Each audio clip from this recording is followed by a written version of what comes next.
The moment I saw my slide deck appear on the main screen, without my name, without my notes, I knew Ethan Drexler wasn't just here to lead. He was here to rewrite history. He stood at the head of the boardroom, sleeves rolled up, voice smooth like a pre-rehearsed keynote. "This predictive model was built by my team over the past few weeks," he said. "My team." The words barely left his lips before I felt the shift in the room. Eyes turned toward him, toward the new boss with the confident grin and a voice full of deliverables. But that model wasn't built over the past few weeks. It had taken me 6 months. 6 months of restructuring legacy data, cleaning up cross-department inconsistencies, re-engineering dashboards that had outlived their use. I had worked weekends, nights, even pulled an all-nighter before the Loginix pitch just to finalize the output accuracy. I had presented the preliminary structure in a closed-door meeting 2 months ago. Ethan wasn't even hired then. And yet here we were, my work, his name, and silence from the room. The CEO, Martin Graves, nodded thoughtfully as Ethan continued. "What makes this model scalable isn't just the logic, it's the operational foresight." I watched him gesture toward a heat map I had agonized over, color-coded layers designed to simplify complexity. I tilted my head slightly. In that moment, I wasn't angry. I was calibrating. Ethan hadn't just taken credit, he'd taken it confidently because he assumed I wouldn't respond. And for now, he was right. After the meeting, he approached me casually in the corridor, coffee in hand like we were colleagues sharing a harmless joke. "Good flow, right?" he said. "Next time we should tag team the delivery. You've got the logic, I've got the voice." I looked at him, not smiling. "You forgot to mention I also have the data." He laughed. "Well, it's all one team now. No need to keep score." That afternoon, my salary was cut by 20%. Official reason, role realignment. Unofficial reality, Ethan wanted budget flexibility to expand his strategy pod, a euphemism for a vanity team made of ex-colleagues from his last firm, none of whom had touched a predictive model in years. I wasn't even informed directly. I received the revised compensation notice from Lucy, his new executive assistant, who had forwarded it with a 2-line note. "Let me know if you have any questions. Happy to help." I didn't reply. Instead, I reviewed the metadata of the file Ethan had presented. The original version still had my user stamp on every tab. The server logs were untouched. Version history, intact. That night I called someone I hadn't spoken to in 6 months. "Brian," I said quietly, "still leading infrastructure?" He paused. "Yes, budget's a mess though. Drexler's freezing every long-term ops request." "Good," I said, "because I have a workaround, and I need you to leave 3 data audit triggers exactly where they are. No cleanup, no patching." Silence. Then, "Okay, what's going on?" "Just making sure that when the system speaks," I replied, "it says what really happened." I hung up before he could ask more, because this wasn't about protest, it was about precision. And Ethan had just stepped into a structure he didn't understand, with his mouth wide open and his blind spot even wider. By Friday, my access to the Strategic Resource Planner had been downgraded without explanation. No announcement, no internal memo, just a quiet switch from editor to viewer status.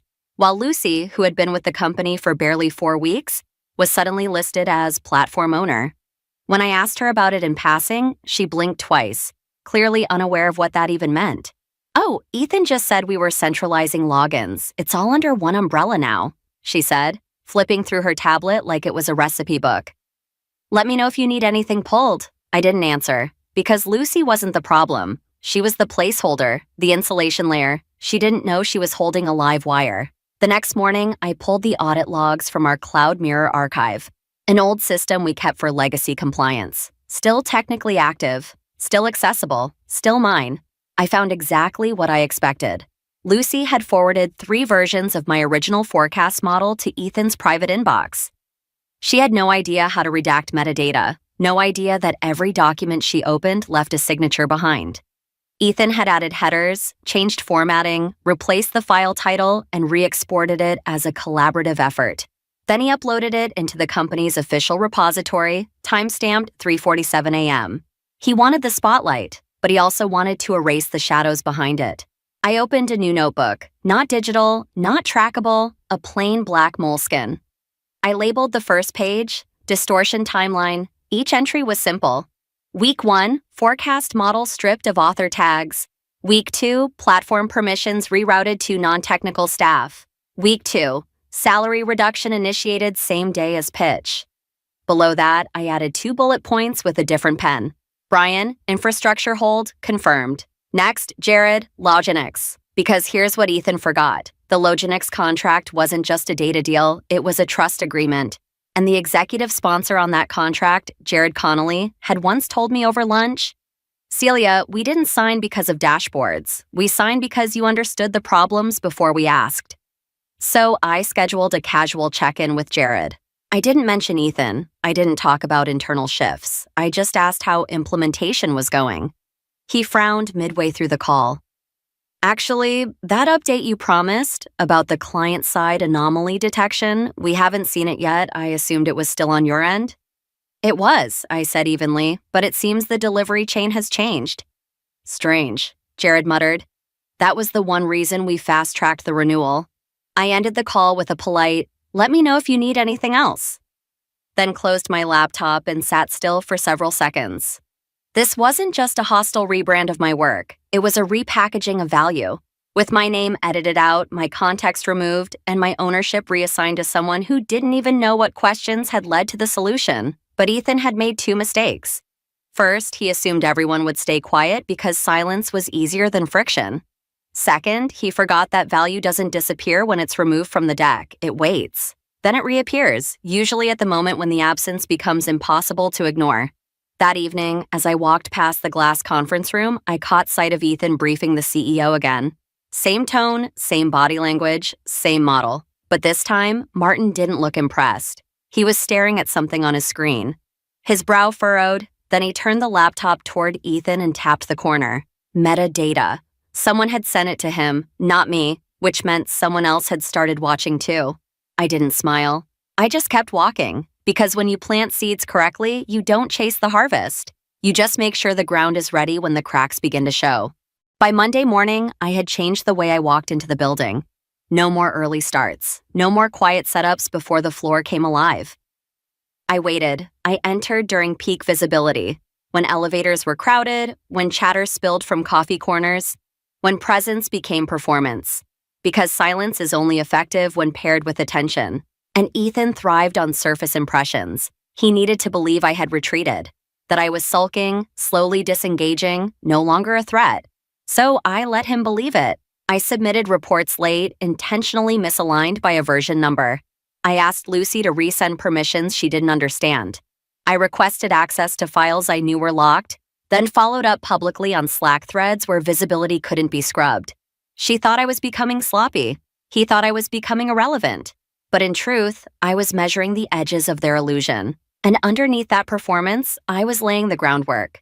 The first call I made was to Nora Bell in procurement, a seasoned operator. Quiet, precise. She owed me nothing, except perhaps the fact that 4 years ago, I had defended her budget variance when finance wanted to suspend her vendor accounts.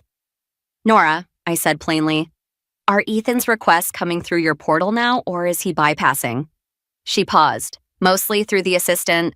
"Lucy uploads PDFs, no standard tags, lots of unlinked codes, but he flagged his items as priority under innovation flow. I'm guessing you didn't create that path?" "No," I replied, "but let it run, and don't clean the audit trail."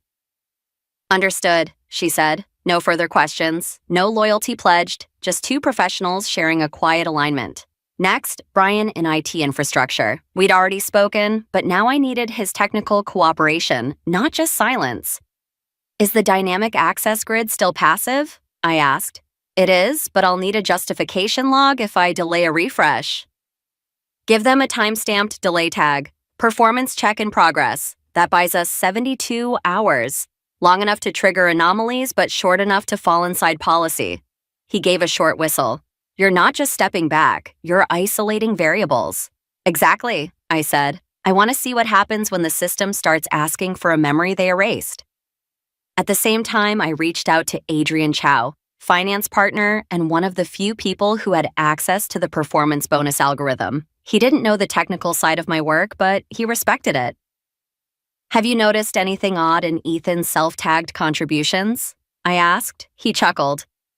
Besides the fact that half of them started the week he got here, yeah, the model attribution logic is misfiring. But he flagged the anomaly engine under his profile, which doesn't make sense because I know for a fact it came from your pipeline. Leave it, I said. Don't fix the misfire, not yet. Each node I contacted wasn't a friend. They weren't allies. They were custodians. Of functions, of flows, of systems designed not to serve egos, but truth. And when you build systems like that, people don't need to like you to respect what you put in place. All they need is a reason to hold the line. And Ethan had given them one.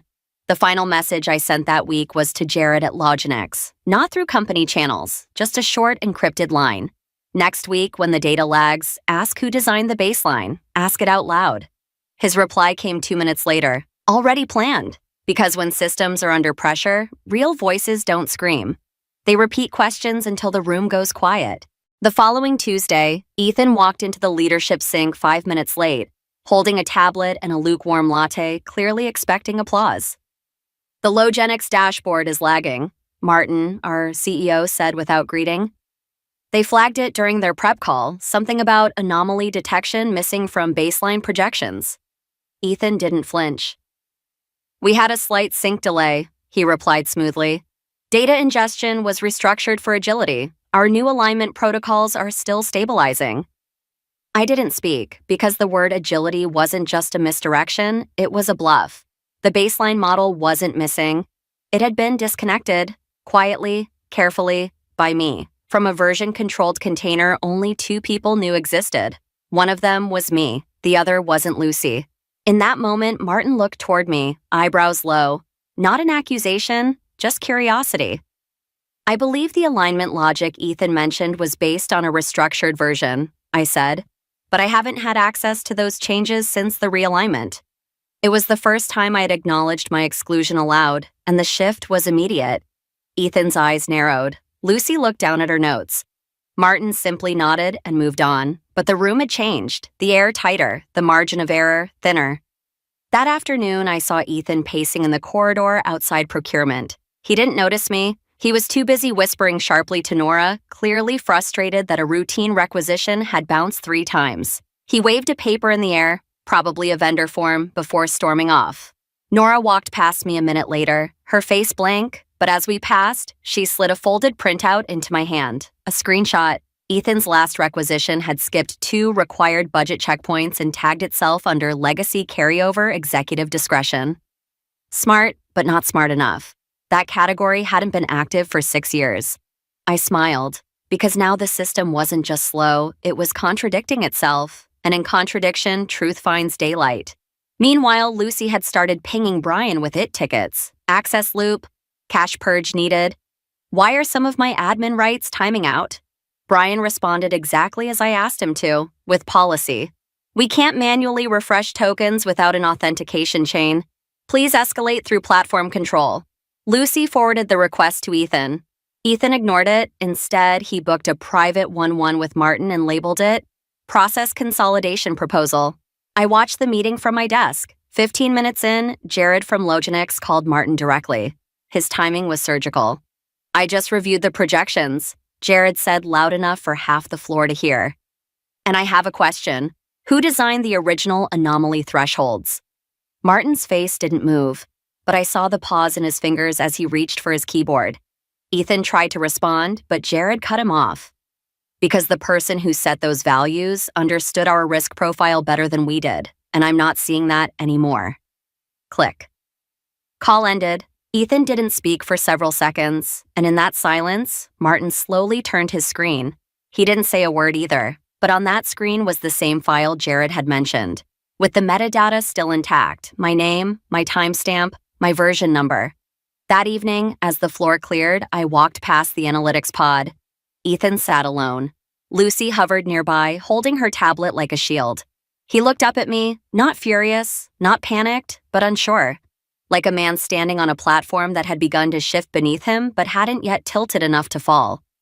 He said nothing, neither did I, because my strategy wasn't to confront, it was to reveal, and the system was just getting started. It started with a calendar invite that didn't go out, One of Ethan's agile impact syncs, those Monday morning rituals where he paraded weekly wins and demanded innovation metrics from people he barely understood. Except this time, the invite never landed. Half the department showed up late. The other half didn't show up at all. Lucy blamed Outlook. Brian didn't respond to her ticket. Because he knew better, the calendar node wasn't broken. It had been reprioritized. Quietly, strategically, by a queue rebalancer we'd installed 2 years ago to prevent server overload during peak loads. A queue that responded not to importance but to credibility scores tied to platform actions. Ethan's profile had dropped below threshold last Friday when he tried to force a manual override on a restricted workflow. No one told him, the system just adjusted. That same day, the Loginix portal timed out mid-presentation. Jared was walking their stakeholders through a custom visual layer, one I had designed with predictive toggles to adapt live, and suddenly, the chart froze. Reloaded, showed blank. Lucy, who was managing technical continuity, offered an apology about latency. "We're still optimizing for live rendering," she said, but there was no latency. The portal was running perfectly. What failed was a trust token, revoked automatically after 3 failed parameter matches by someone without schema permissions, her. The portal didn't crash, it protected itself. Later that afternoon, I heard Ethan pacing near the glass huddle rooms, his voice lower than usual. He was talking to Martin again, this time more subdued. "Working on it. Transition noise. We're reorienting legacy dependencies." Martin's answer was harder to read. "Then maybe you shouldn't have disconnected them before understanding how they were held together." He walked away before Ethan could reply. I didn't see Ethan for the rest of the day. But I didn't need to. His systems were beginning to shake, and they weren't breaking because of sabotage. They were failing from abandonment, from the absence of the one person who used to catch the drift before it turned into a slide. By Thursday, it was no longer isolated. Payroll submitted the wrong compensation batch. Performance review reminders bounced back with misaligned fields. Vendor tickets auto-closed before routing to procurement. The bonus tracking logic flagged a full team overpayment, twice. Each incident minor, each one easy to dismiss, until you stack them and realize the architecture isn't slipping, it's untethered. At lunch, I passed by Lucy again. She looked exhausted. Her eyes were ringed with confusion, no longer the bright assistant floating on Ethan's coattails. She clutched a printed spreadsheet as if holding it tighter might explain why the columns wouldn't align. Behind her, Ethan was in a closed-door call, hands gesturing fast, voice sharper than usual. I didn't stop, but I saw Nora later that evening walking toward the elevators. She caught my eye, just briefly. "No one's approving," she murmured under her breath. "All paths lead nowhere. I've submitted the same request 4 times this week." "Then stop submitting," I said quietly. And she did, because the unraveling wasn't about explosion, it was about weight, the kind that sinks slowly until no one remembers where the cracks began. By the start of the next week, the first resignation came through. No warning, no transition notes, just a quiet exit from Tara Mendoza, Director of Client Delivery. One of the few who had once asked me, in confidence, if this new boss knew what he was doing. Her message was clinical, citing organizational misalignment, effective immediately. No flowers, no goodbyes. 3 days later, a second resignation followed, then a third. All mid-level leads. All from departments Ethan had restructured without fully understanding. Their departures weren't dramatic, but their absence showed up in backlog reports, in delayed handoffs, in projects that suddenly lacked anyone willing to answer a question without cross-checking 10 systems first. Because trust, once cracked, doesn't scream, it recedes.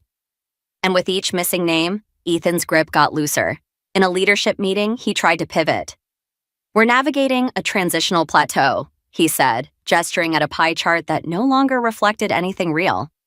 "But momentum is building," no one responded. Lucy arrived late again, shuffling half-printed reports with mismatched headers. Martin looked at her, then at Ethan, then back at the chart. But he said nothing, because by now even the CEO had stopped expecting clarity. Across the floor, conversations grew shorter. Messages came with double attachments, redundant screenshots, and polite disclaimers like, "for your awareness," or "per previous confirmation." People weren't collaborating anymore. They were protecting themselves. Brian from infrastructure stopped auto-granting access requests.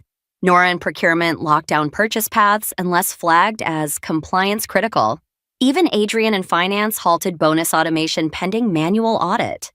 I didn't ask them to. I didn't have to. Because in a system designed for continuity, people don't rebel, they retract. And when enough people retract at once, the system stops flowing.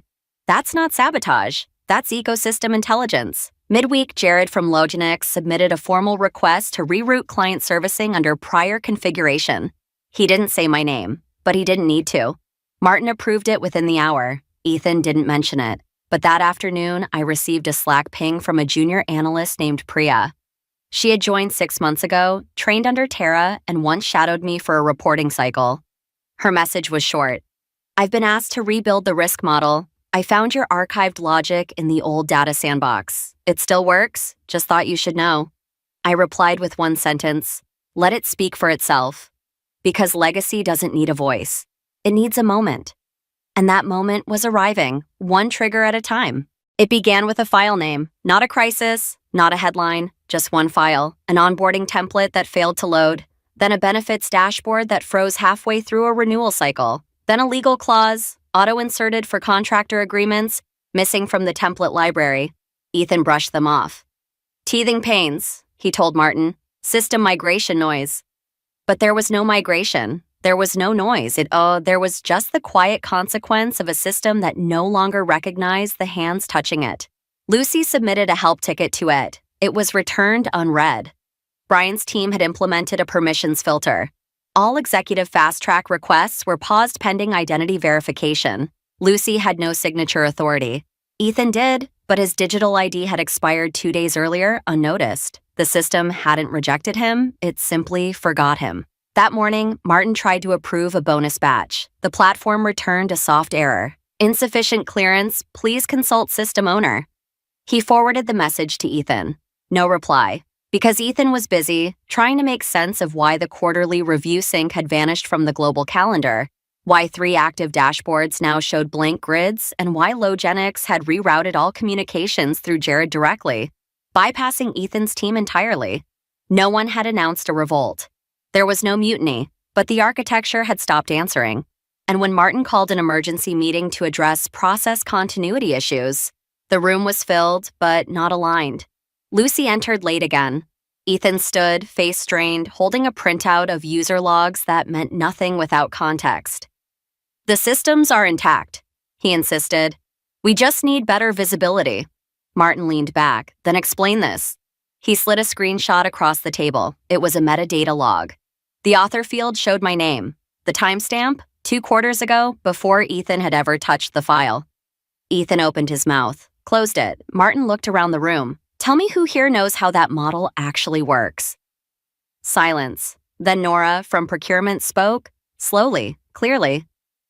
I only ever saw one person fix it when it broke. She didn't look at me. She didn't have to. Everyone else followed. Brian, Adrian, even Priya from the back of the room. No drama, no confrontation, just wait, rebalancing. After the meeting, Ethan called someone from his office. The door was closed, but the tension seeped through the glass. His voice no longer smooth, fractured, defensive. Lucy sat outside, staring at a frozen screen. I walked past them unhurried, because collapse never sounds like what you expect. It doesn't crash, it stalls, it hesitates. It echoes in the pauses between questions no one dares to answer. Because the only person who ever had answers is no longer in the room. And they made sure of that. The final break didn't come with a scandal. It came with an audit.